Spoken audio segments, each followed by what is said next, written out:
it's about the facts. I mean, I think that it's clear that we all want to put the best ribbon on the package. Nothing wrong with that. Part of what we do is marketing our ideas, but they should be fact-based, issue-driven. I look back to Joe Napolitan, who gave me a great piece of advice a long time ago. He was a world-renowned consultant. He was different than the consultants that have come along today, though, in politics. He actually cared about governing. He had advised Jack Kennedy, Lyndon Johnson, and Hubert Humphrey. I took great solace in the fact that on Saturday mornings he advised me.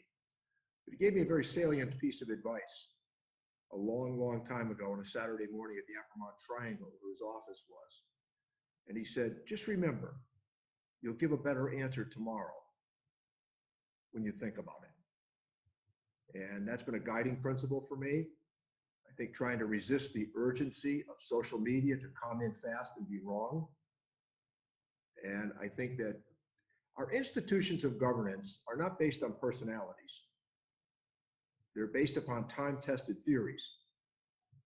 And a democracy is supposed to be noisy. There's a great deal of clutter to democracy. I understand that. But you take the narrative and then you move on. And I think more and more people you meet along the way are better at creating the narrative than they are at the amendment placing process. You know, your peers know who you are. They know whether in a classroom they're good teachers. You know the really good doctors, good lawyers, good professionals you've met, the good legislators. And that's very true of Congress. People know the members of Congress who could really make things happen.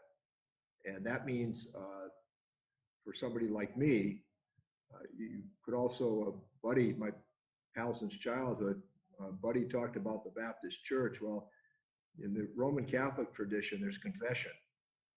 And I take those confessions every day about people who tell me that their initiative will change the world.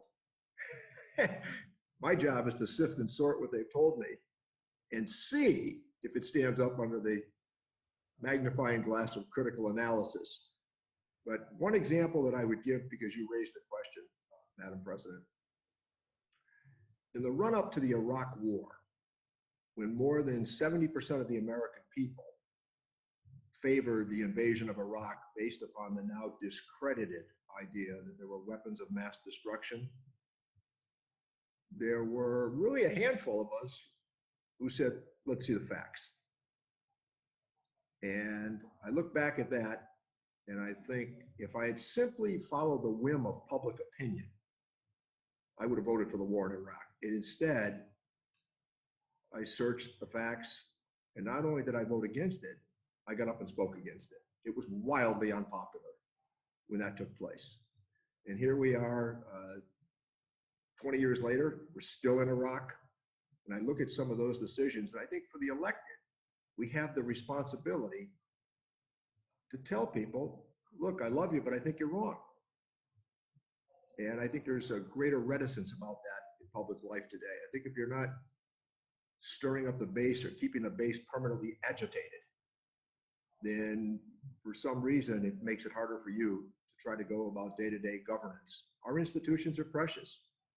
And the last point I'll make on that is our First Amendment guarantees a second opinion. That's an essential ingredient in democracy.